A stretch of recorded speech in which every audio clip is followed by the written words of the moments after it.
karena alumni kita sebanyak itu ya 6.300.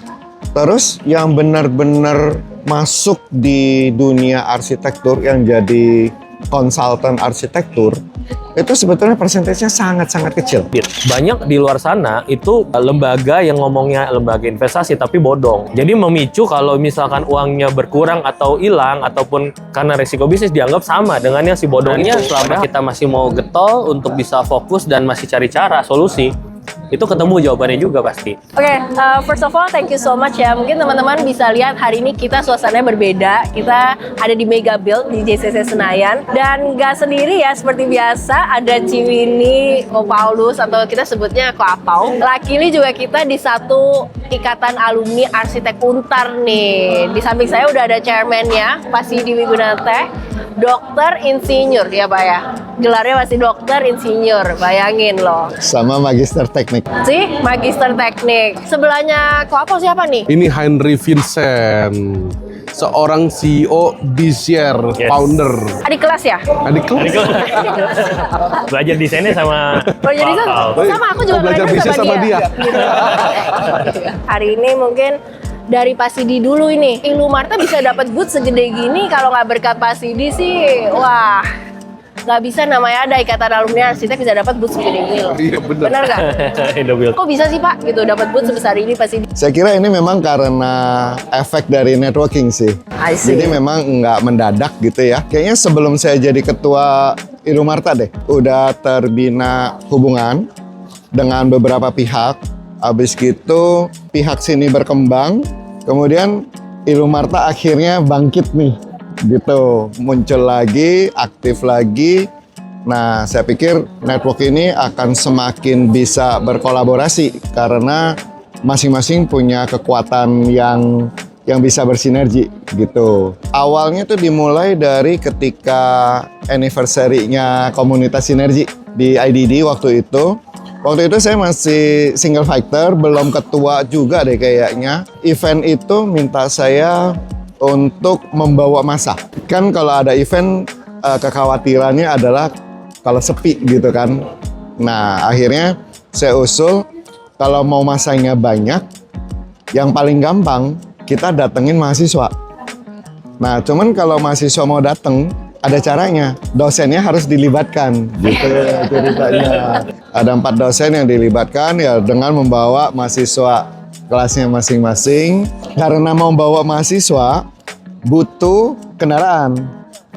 Panorama punya divisi kendaraan White House.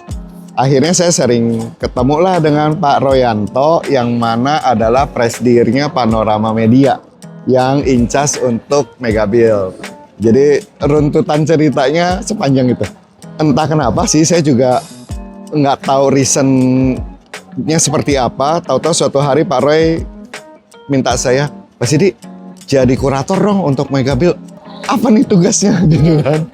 Ya udah deh pokoknya kita ngobrol aja, nanti ada ide apa coba di-share gitu. Nah ceritanya kayak gitu. Akhirnya saya ditunjuk jadi kurator Mega Build 2025 ini gitu. Nah, kebetulan kan saya sama sebetulnya Ko Apau ya, walaupun Ko Paulus Timothy, ini kan di divisi yang sama nih di Ilumarta ya, bagian alumni sinergi gitu Pak. Walaupun belum bersinergi semua ya, katanya kan kita punya 6.000 angkatan ya Pak ya? 6.300 anggota dari berapa angkatan ya?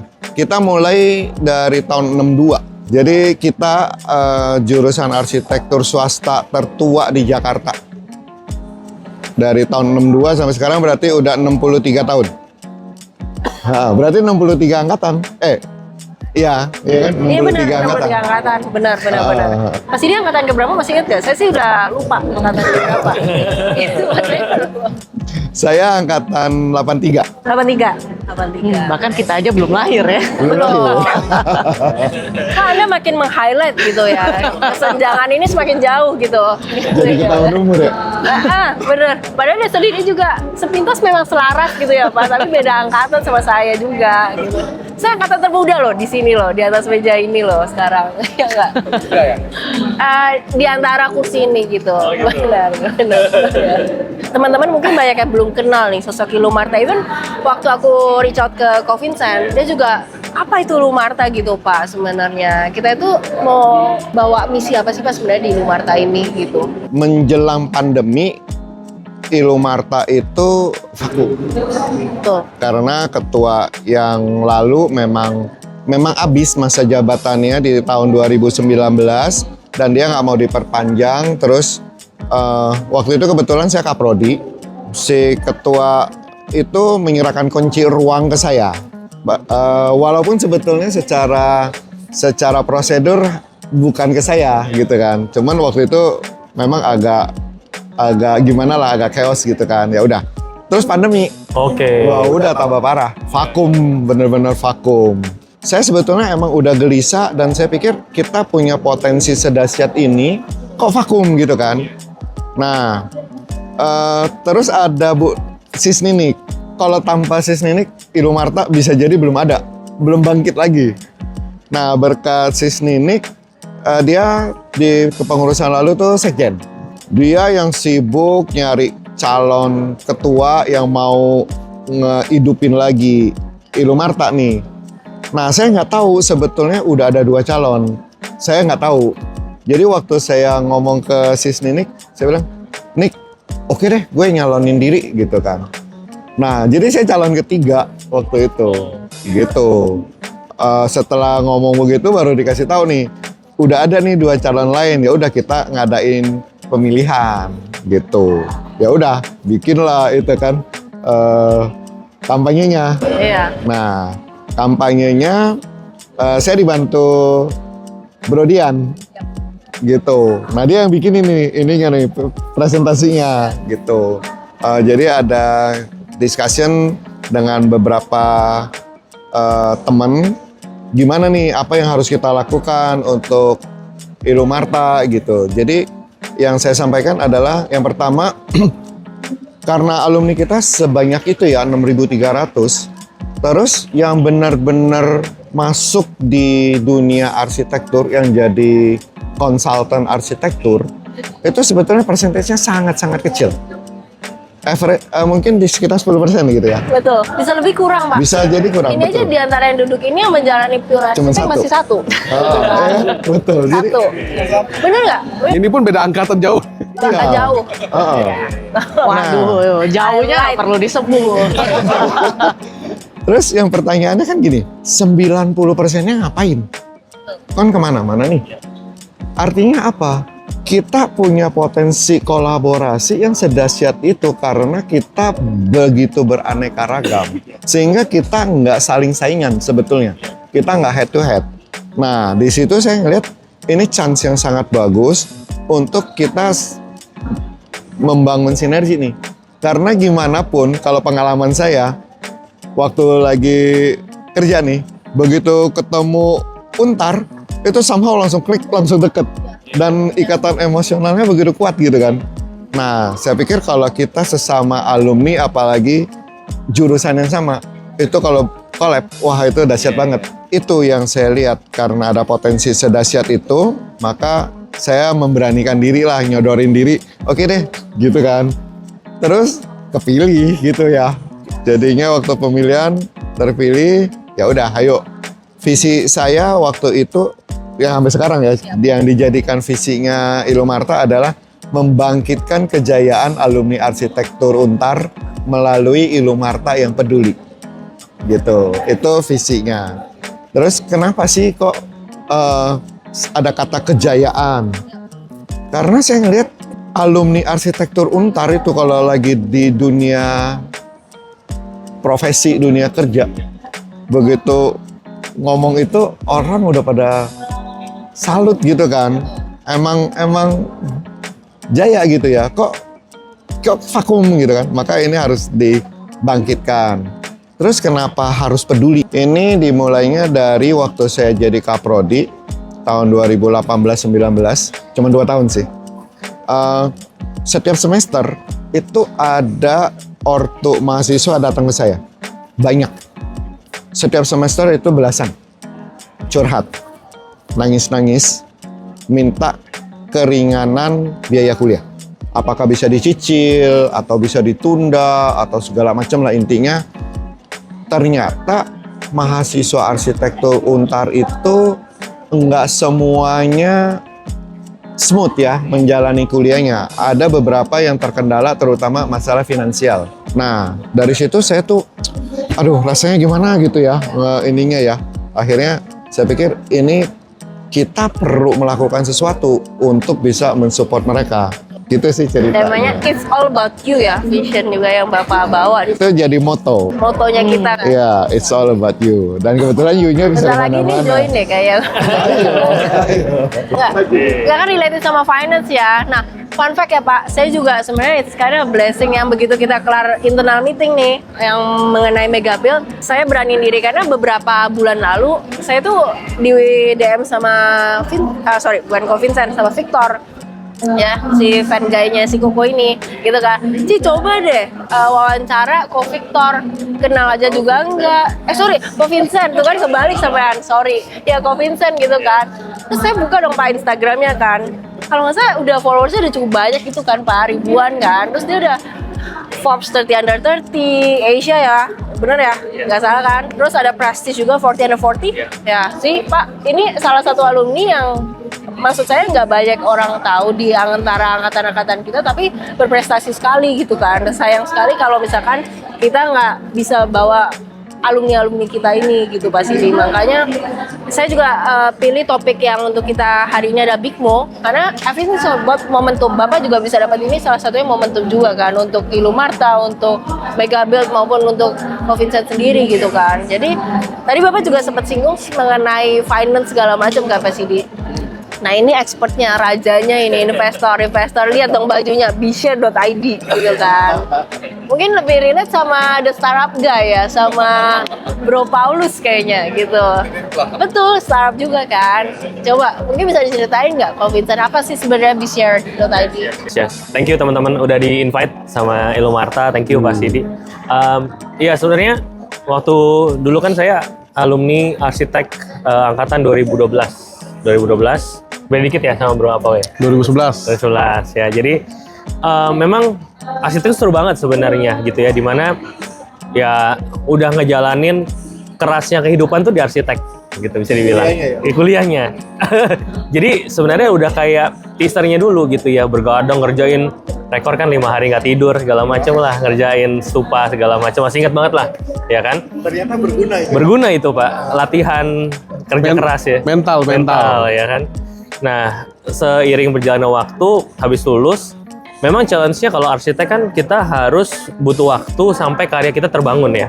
Bener kan? Jadi dari desain, sampai pembangunan, sampai jadi, sampai bisa difoto, itu kan panjang waktunya. Jadi, wah kayaknya pengen nih supaya karya itu bisa lebih cepat untuk bisa terrealisasi gitu. Akhirnya, waktu itu juga sempat demennya bisnis, demennya udah mulai invest segala macam. Saya sempat invest di minimarket dan lain sebagainya, tapi patungan sama teman-teman.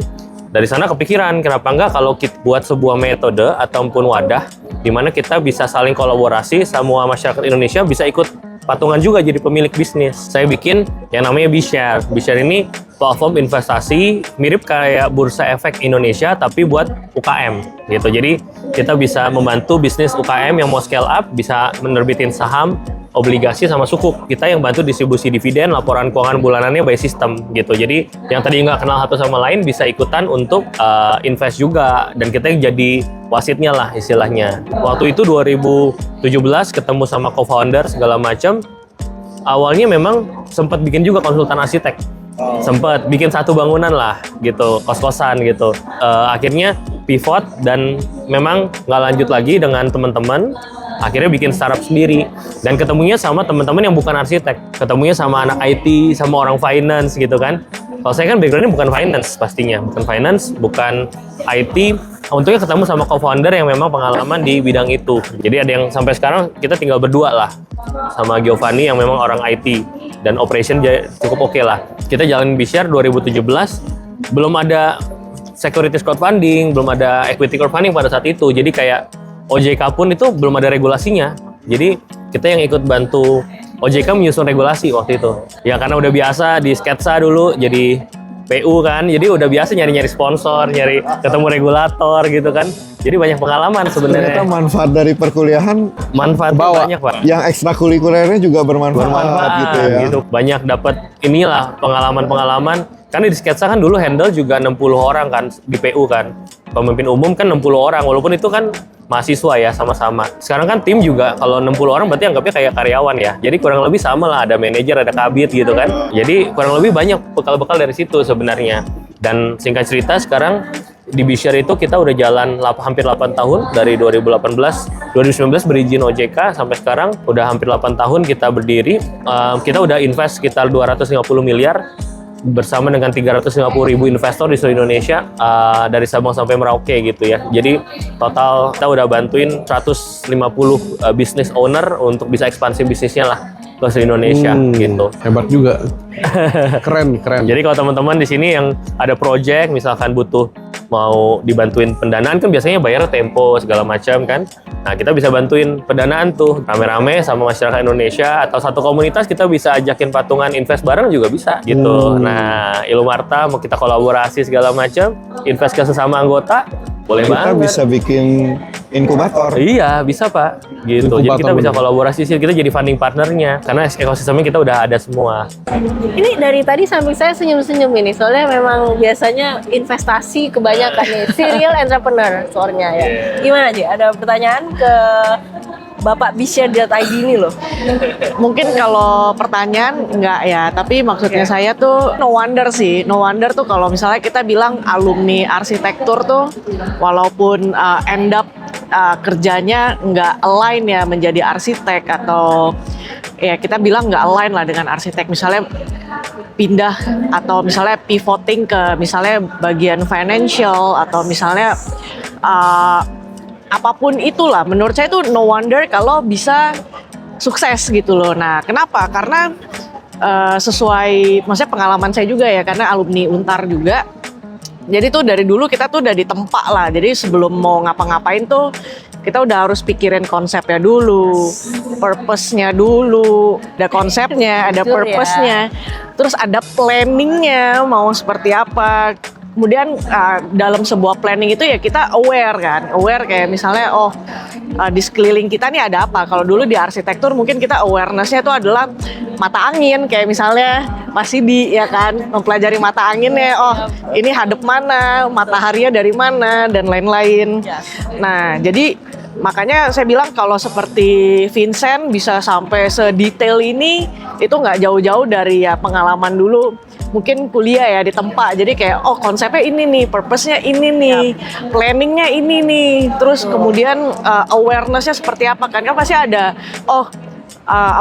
trennya seperti apa, terus kemudian kompetitornya seperti apa, pro-nya seperti apa, demand-nya seperti apa. Nah makanya kan bisa terbentuk lah sebuah bisnis yang menurut saya sih konsepnya bagus banget sih gitu loh. Ko Vincent, I got some question. Terserah Koko mau jawab atau enggak. Boleh. Crowdfunding itu nggak lepas-lepas, pasti ada pros and cons Iya, kan. iya. Ko. Ada namanya sosok haters lah, netizen lah bahasanya Iya. sekarang gitu kan. Ko. Kadang-kadang ada yang early investor yang belum siap gitu duitnya yang hilang atau gimana. Itu Koko nanggepin misalnya yang orang-orang seperti ini gimana kok? Nah ini memang challenge-nya kalau di dunia investasi ya. Kadang-kadang orang itu ketika mereka investasi kalau untung diam-diam aja, Betul. ya kan. Tapi kalau misalkan mereka turun nih performance bisnisnya, langsung kok turun nih performance-nya gitu kan.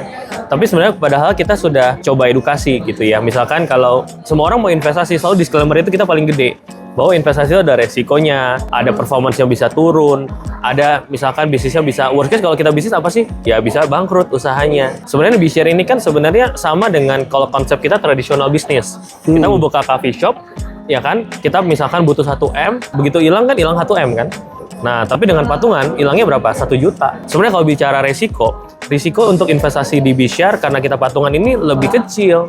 Karena tergantung dari profil risikonya masing-masing. Kalau orang mau investasi 100 juta, ya berarti dia siap kehilangan 100 juta dan siap untung berkali-kali lipat atas 100 juta itu, kan gitu. Nah, kadang-kadang ini yang nggak teredukasi, dibilang, kalau investasi pasti untung gitu kan. Jadi dia nyarinya, oh kalau nggak returnnya segini berarti bodong gitu kan. Iya. Padahal kita kan sebenarnya di BIS itu kan berizin dan diawasi OJK. Jadi dapat izin itu butuh 11 bulan, dicek sama OJK segala macam, diawasin setiap tahun diaudit. Banyak di luar sana itu lembaga yang ngomongnya lembaga investasi tapi bodong. Jadi memicu kalau misalkan uangnya berkurang atau hilang ataupun karena resiko bisnis dianggap sama dengan yang si bodong itu. Padahal kalau bodong ini memang dia mau ambil duitnya. Kayak judi online, ya kan? Investasi bodong itu robot trading. Itu kan dia udah ngatur-ngatur sistem supaya orang kalah habis hilang duitnya. Kalau ini kan kita ada underlying realnya, bisnisnya itu misalkan outlet Sour Sally, misalkan outlet Holy Cow Steakhouse gitu kan, ataupun project kontraktor yang ngebangunin IKN misalnya gitu kan. Itu kan ada real kegiatan usahanya yang kita punya laporannya semua gitu. Bahkan kita melakukan audit juga ke laporan keuangannya juga supaya investor ketika lihat itu, oh ini udah bener nih. Jadi kita udah jagain sedemikian rupa pun dan ada tim khusus yang monitoring setiap bulan, masih dibilang oh performance-nya kok jelek nih, bisa gimana? Nah, cara kita adalah bagaimana caranya kita edukasi kepada masyarakat bahwa memang investasi itu beresiko juga walaupun ada untungnya. Yang pastinya ini kalau sekali untung bisa 30%, 50% ada gitu. Cuma memang ada yang returnnya di bawah target misalkan 15-20% ya namanya bisnis kan gitu. Jadi harus siap juga untuk ada risikonya dan jangan invest langsung punya uang 1M langsung ke satu bisnis. Justru saya edukasinya, yuk kita investnya itu bisa ke satu tempat bareng-bareng tapi 100 juta, terus 1 juta lagi kali 10. Jadi kalau misalkan kemarin pada saat pandemi kan bisnis kan ada yang turun, F&B lagi turun ya. Kita ada bahkan restoran Padang sederhana misalnya sempat turun tuh. Karena ya memang kalau pandemi masa orang makan Padang kebuka gitu kan susah ya. Iya benar. Gitu. Jadi tapi di satu sisi ada bisnis minimarket yang naiknya gila-gilaan. Karena harus buka 24 jam, harus orang nggak boleh tutup segala macam kan. Jadi orang beralih ke sana dan harus lebih banyak sana investnya gitu. Jadi kita ngajarin orang supaya bisa mengatur keuangan dan menempatkan dana sesuai industrinya. Dan itu bisa jadi satu cara untuk mitigasi resiko kayak gitu sih. Berarti kayak B-Share itu kayak crowdfunding gitu ya? Iya. Berarti si crowdfundingnya itu dia sistemnya sharing loss, sharing profit, atau kayak misalnya ya udah kita masuk berapa, si investor ini silent investor aja, pokoknya intinya tiap tahun kita kasih revenue misalnya sekian persen atau seperti apa sih sistemnya? Yes. Jadi kalau di securities crowdfunding itu ada 3. Jadi ada instrumennya, jadi ada saham, obligasi sama sukuk. Jadi persis kayak kita mau IPO lah. Kita itu sebagai investor sama kayak investor bursa, kita invest di Astra itu kan investor pasif. Kita nggak bisa ketok pintu, Pak mau ketemu direktur nih gitu kan.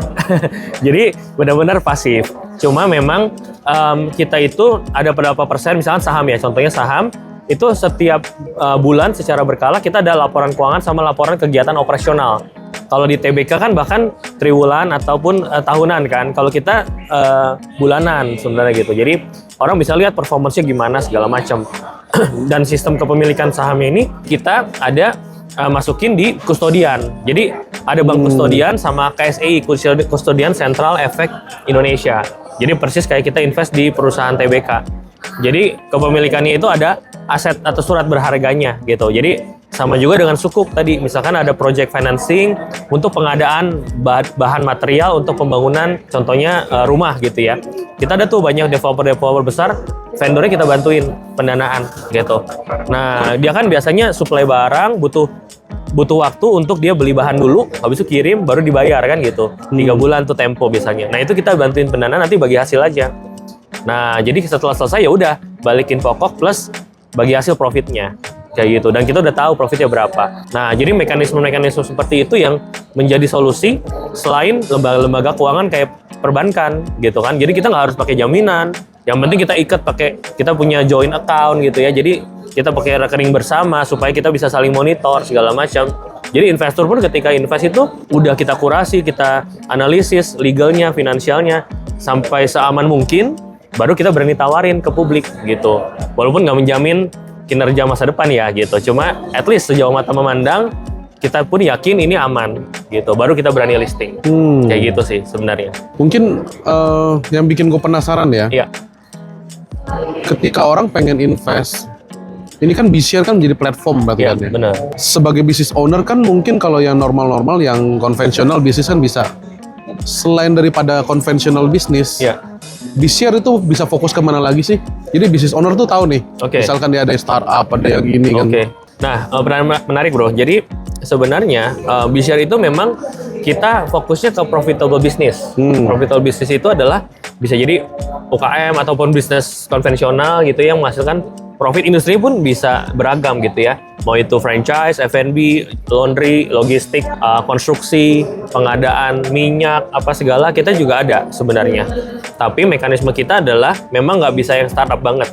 Kenapa? Kita ada syarat minimum setahun supaya kita bisa lihat laporan keuangannya seperti apa sih yang sudah berjalan. Apakah itu kalau kita invest ini bakal profit dan returnnya berapa buat investor gitu. Lain halnya kalau kita bicara startup nih bro. Kalau startup teknologi kan sebenarnya bukan dividen investing. Bukan Yes. buat nyari dividen langsung di depan, tapi pertumbuhan growth di mana nanti secara valuasi bisa meningkat. Ya, main equity ya. Nah, equity investment yang bisa meningkat. Karena kita punya customer itu investor publik, mereka nggak terbiasa tuh nungguin berapa lama sampai harus cuan Gojek 10 tahun baru untung gitu kan. Dan masih berusaha untuk mencapai keuntungan setelah IPO gitu kan. Nah, mereka itu pengennya, 3 bulan dapat dividen buat dapat passive income, buat mereka dapat bebas finansial, mereka nggak usah ngapa-ngapain, dapat pendapatan pasif lah.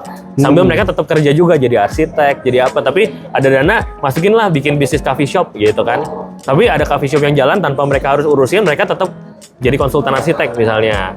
Jadi investor kita itu mostly seperti itu. Mereka yang udah punya kesibukan tapi buat passive investor. Yeah. Nah, jadi kalau mereka taruh ke startup, mereka begitu mau tarik, kok nggak ada dividennya ya gitu. Mereka kadang-kadang butuh juga untuk tarik dividen segala macam kan.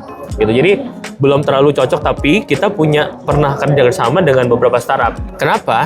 Karena investornya itu sudah private. Jadi kita punya komunitas investor private yang memang mereka sukanya ke startup. Nah, tapi most likely itu adalah based on community. Jadi misalkan berapa sudah punya beberapa calon investor yang tertarik, udah pernah ketemu, udah pernah tahu startupnya, dan memang mereka mau invest, tapi nggak ngerti mekanismenya, nggak ngerti caranya. Nah, kita yang bantu jahitin. Nah, kita siapin legal dokumennya, financial segala macam. Kita jadi tanda kutip sebagai agregatornya untuk mereka bisa invest secara formal dan legal. Jadi mereka nggak usah khawatir nanti tanda tangan aman nggak ya, gitu kan. Kadang-kadang kalau sama teman kan juga kadang-kadang nggak enakan segala macam. Kita bikin formal gitu. Jadi itu bisa, tapi harus close loop investornya. Ya. Gitu. Berarti nggak cuman dari konvensional bisnis. Bisa. Sebenarnya bisnis yang lebih lingkupnya kayak startup itu pun bisa sebenarnya. Bisa, tapi close loop. Dari investornya. Gitu. Oke. Gitu. Menarik makanya kan. Jadi bisnisnya bukan. Kalau dari saya sendiri pribadi ngelihatnya adalah bisnis modelnya ada yang dari konvensional bisnis, tapi ada juga yang lebih ke startup bisnis kan, yes. gitu kan. Yes. Jadi bisnis modelnya nggak cuma satu doang. Iya, Gitu. ada beberapa.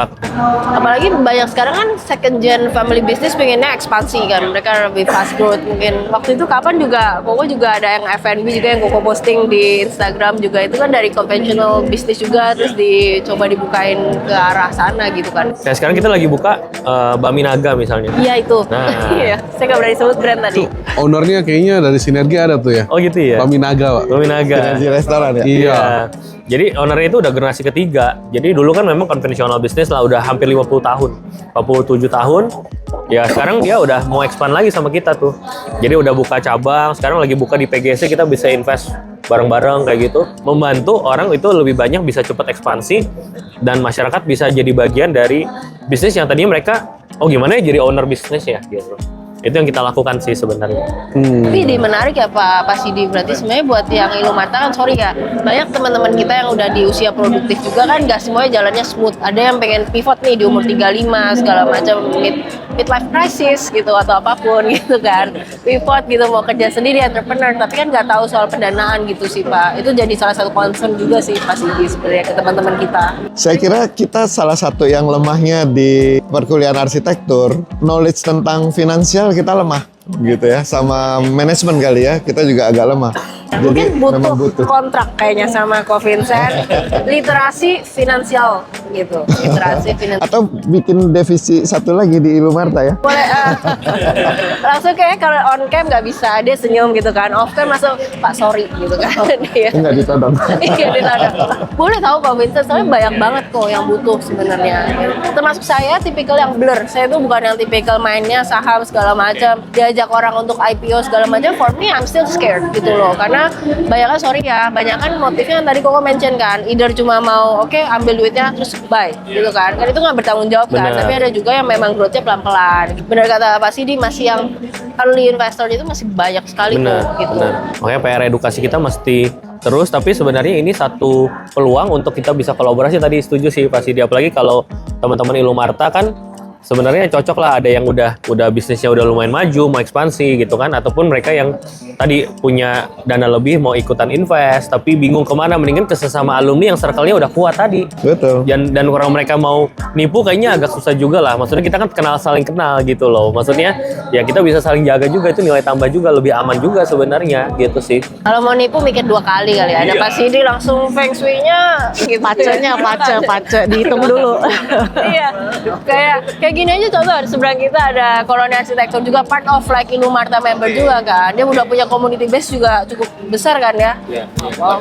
Iya, Koapau yang bergeraknya di bidang visual, 3D visualisasi, udah diinvest juga sama investor, salah satu big investor dari luar negeri ya kok, bukan dari dalam negeri bahkan, Jepang gitu. Ini udah gatel ya dari tadi aku megangin kartu gini. Sebenarnya aku mau ngerjain kalian ini sih sebenarnya. Ini salah satu pertanyaannya mungkin ya boleh dijawab lah gitu ya. Rada susah ya tadi katanya Ciwini ya. Ambil satu kartu, nanti yang dari Covincent ada di Koapau gitu. Silakan Pak. Bebas memilih. Bebas, biasanya kalau feng shui tangannya beda Pak. Kartu feng shui. Yang mana Pak? Oke, saya pilih yang kuning. Iya. Ya, ramalan kehidupan. Jadi itu Silakan. tergantung ini juga, sukanya warna apa, ambilnya apa. Iya. Koko kasih ke Covincent. Dilihat. Boleh dilihat Pak. Saya nggak main sulap Pak di sini. Iya. Nanti keluar kartu apa nih? Ya silakan. Dari yang mana dulu? Senior atau yang Boleh kalau mau senior dulu. As a child, what rules were made to be broken? Panjang nih ceritanya. Kurasi Pak. menarik.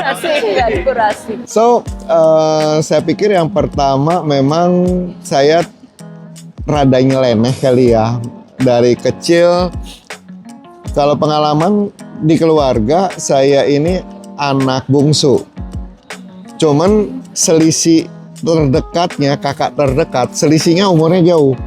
Maksud saya dari kakak-kakak saya nggak terlalu ngikutin karena selisih umurnya kejauhan gitu. Jadi saya rada mainnya rada jalan sendiri. Jadi contoh misalnya koko saya ada 5, 5-5-nya jago basket, saya nggak bisa basket. Oh. Gitu. Jadi hal kayak gitu. Terus waktu kecil saya masih inget tuh begini. Jadi memang si papa dan mama punya pattern yang beda. Saya pernah ngebongkar kamera yang masih bisa dipakai, saya bongkar. Si babe ngomel dong, rusak nih gitu kan. Marah lah, diomelin gitu. Si mama, nggak apa-apa, biarin aja. Gitu, jadi waktu itu nggak mudeng, nggak ngerti ya, kok mama boleh-boleh aja, si papa kok nggak boleh gitu, cuman saya nggak tahu gitu. Nah kalau sekarang saya ngelihatnya, oh berarti si mama saya mensupport curiosity saya. Cuman si papa sebetulnya lebih mikirnya, anak harus responsibel nih, barang jangan dirusak nih gitu ya. Jadi akhirnya saya bisa ngelihat itu setelah jadi orang tua gitu ya.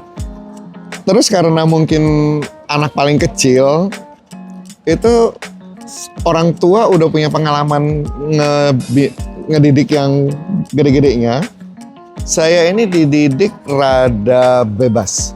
Jadi saya sering ngomong ke anak-anak saya gini, papi ini dulu nggak pernah minta izin. Jadi apapun yang saya mau lakukan, saya cuma perlu ngomong. Misalnya, mah, saya mau ini ya udah. Dia nggak pernah bilang nggak boleh. Ya udah, silakan, hati-hati aja, jaga diri. Nah, pesannya cuma kayak gitu. Jadi saya rada, mungkin bisa dibilang rada rebel. Gitu. Kan kelihatan kan?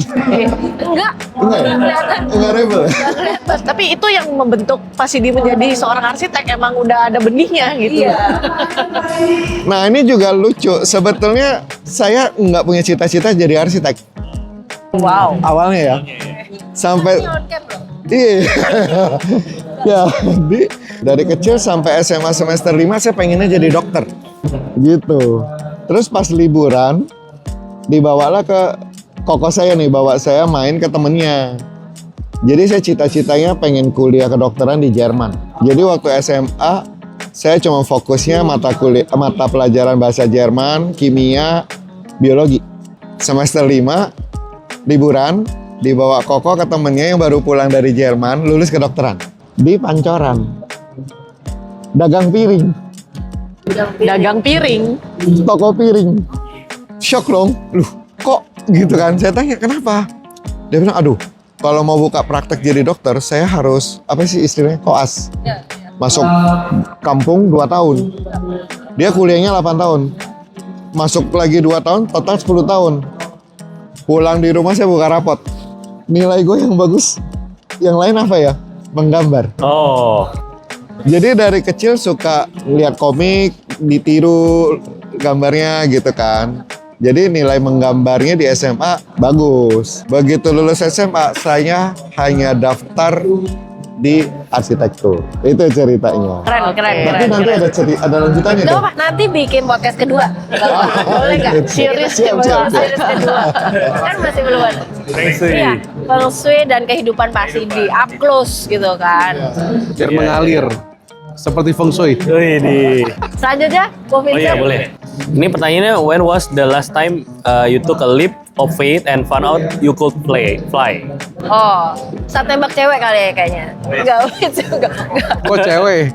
Dia kalau ngajuin CV kan waktu saya minta CV kan gitu kan Pak. Ini kalau masukin ke calon mertua ya Pak, itu kayak green flag checklist semua gitu. Checklist. Bener kan CV-nya Bapak udah lihat belum? Aduh, kalau camer itu udah langsung checklist semua gitu. Hidupnya life investment-nya udah oke. Ya bener ya? Bercanda loh. Amin.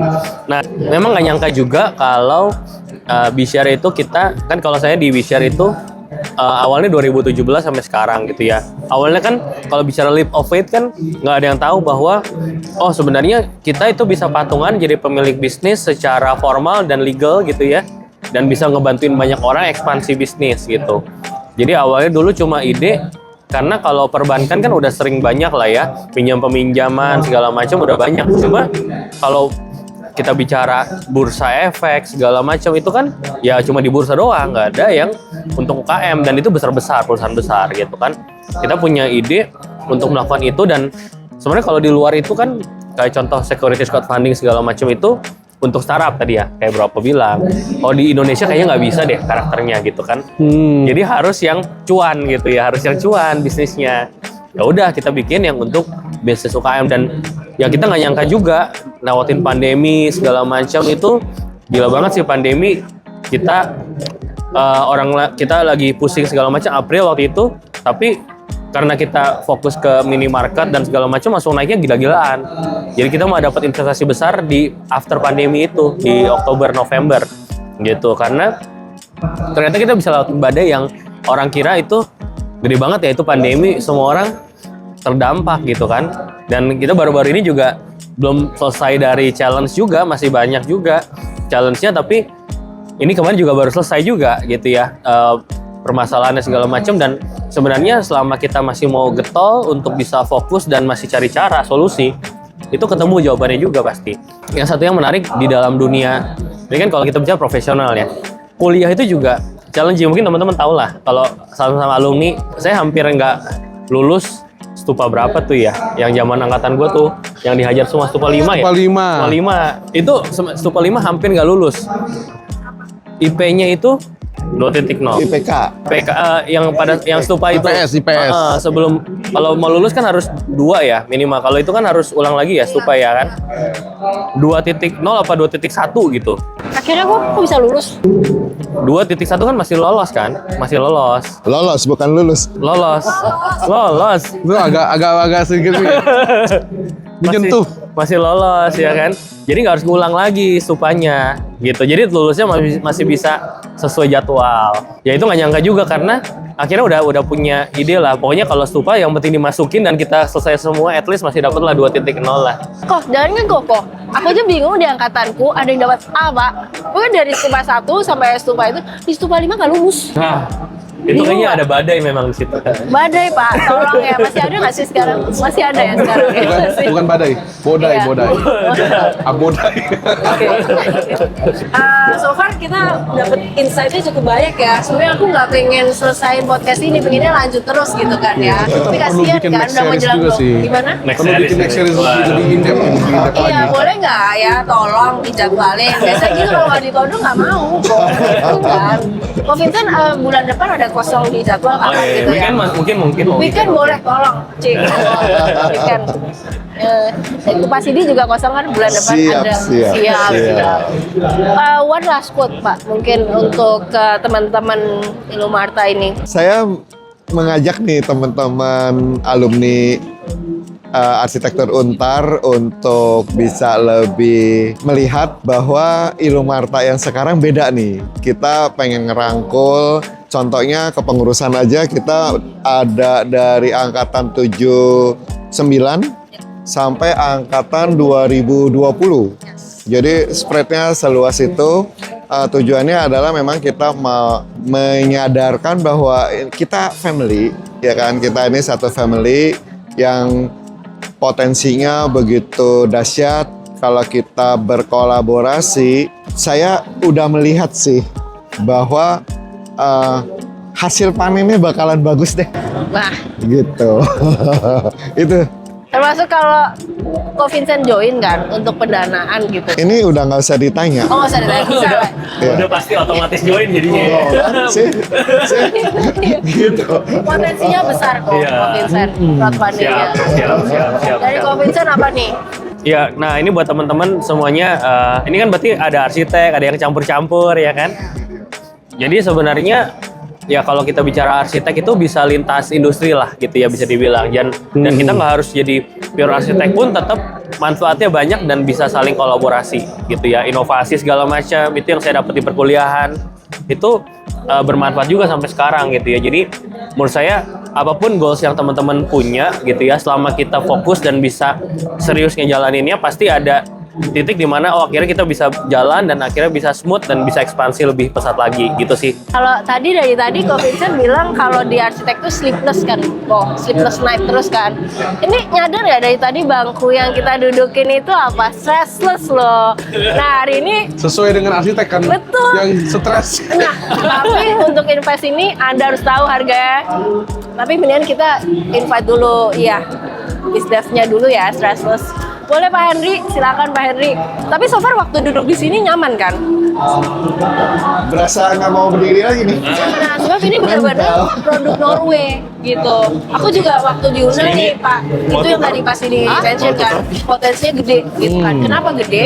Salah satunya adalah dia tuh lihat Instagram kita Live After Architect Event last year, Oh. dan ada lomba fotografi jadi COVID kemarin kan. Dia hubungin Clarty gitu kan. Oke. Mau dong collab sama Ilumarta gitu. Nggak pikir panjang, langsung support kita gitu. Gimana? 5 kursi dan perfect, kursi-kursi yang didudukin ini semuanya baru gitu. Iya, waktu Jadi nggak lagi sembarangan. install masih dibungkus, masih dibungkus plastik. Pak Henry, Ya. silakan masuk Pak Henry. Ya. Nah, ini dia nih Pak ya, Henry, thank you. kenalan dulu. Thank you. Halo, apa kabar Ini ya? lebaran ya. Pak Henry ya.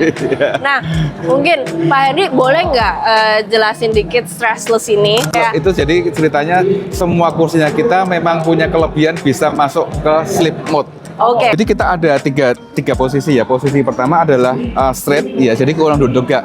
Jadi kan mungkin kalau kita lagi bincang-bincang yang serius cukup serius kan kita pengen Iya. posisinya posisi yang siap gitu ya. Yes. Posisi yang tegak gitu ya. Kita sebutnya straight position gitu ya, seperti itu. Jadi waktu posisi ini kita mekanismenya stressless itu jadi bagian lumbarnya agak maju tuh. Jadi mekanisme di dalamnya itu dia agak maju. Iya. Jadi supaya lebih support ke bagian lumbar. Posisi yang kedua, jadi kita sebutnya posisi santai. Yap. Posisi santai ini, jadi ini yang kita bisa mengharapkan kalau sambil nonton TV kan sebenarnya ini cukup ya. Benar. Jadi ini kita bisa melihat kalau pandangan kita tuh tidak ke atas, Betul. tidak ke langit-langit. Which is kalau kita ke langit-langit itu sangat bikin lelah gitu ya. Kalau kita lagi katakan lagi baca buku gitu ya. Iya, benar. Kan capek ya, tangan kita masih angkat, kemudian seperti ini kan sangat tidak nyaman. Jadi kalau stresor ini ketika posisi recline ini, kita pastikan bahwa kita bisa pandangan kita tetap straight ke depan, tetap level. Iya. Tujuannya kalau lagi baca buku atau nonton TV atau nonton drama Korea enak gitu ya. Jadi duduk berlama-lama tidak capek. Karena kalau enggak berarti mesti harus diganjel sama bantal. Yes, benar. Jadi ya kita seperti ini. Nah, baru kemudian kalau yang di posisi ketiga itu sleep mode. Caranya ya seperti tadi itu. Jadi kita taruh kedua tangan di atas, tetap dengan posisi lean back bersandar, kita tarik ke depan, kita lepaskan. Wow. Coba Ciwini. Nah, ini magicnya, ceritanya seperti itu. Bu Sylvie mungkin bisa cobain. Oh, siap. Kan udah nyoba di Kira-kira showroom seperti nih, itu. Pak. Iya, Dan kita iya. nyoba langsung love at first sight Iya. gitu, Pak. Iya, Iya. exactly, ya. Sudah nyaman belum Pak? Kira-kira Pak? Nyaman kan? Boleh. Gimana? Gimana? Bisa kebablasan Bisa? bener ini. Wah, harus dicoba. Beneran, harus coba. Ini kayak Gitu, anak iya. pasien gitu ya Pak ya di sini. Nah. Ya, tapi fun fact-nya Bapak mention ke saya ya waktu itu dapat salah satu paten. Mungkin boleh di-share Oh ke iya, mereka paten. amazingnya Stressless walaupun ini mungkin terlihat kursi ya, Yap. kursi. Tapi fact-nya bahwa Stressless itu punya sampai 34 paten. Yap. Salah satunya, ya, kursi ini. Jadi salah satunya yang dipatenkan tuh ini. Ini kita sebut nih glide function ya. Oke. Ini glide ini kita patenkan dan mekanisme yang tadi yang katakanlah bisa kalau duduk gitu, kalau duduk straight itu kemudian bagian lumbar kita tuh bisa disupport dengan bagus. Ketika posisi recline pandangan kita terarah ke depan gitu ya, dan ketika sampai bisa tidur itu tuh kita sebut dengan plus system. Nah, plus system itu kita juga patenkan juga, dan mungkin masih ada banyak paten lagi yang sebenarnya yang sudah didaftarkan, kira-kira seperti itu. Nah, sebagai tambahan, ini satu-satunya kenapa bikin enak ya kalau duduk di atas Stressless, bahwa kita mungkin lihat di luaran banyak kursi Scandinavian recliner, jadi ada kursi, ada footstool-nya atau ottoman-nya. Tapi Stressless adalah salah satunya kursi yang ottoman-nya itu bisa adjust juga.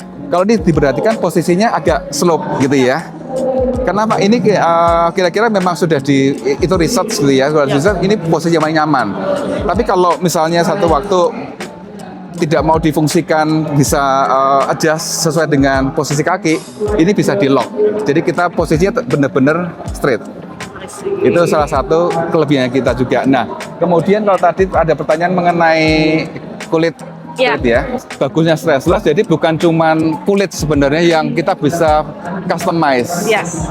Jadi kalau memang interior design itu kan saya pikir kan namanya kalau orang sudah repot-repot pakai interior design kan dia punya ekspektasi kan tinggi ya.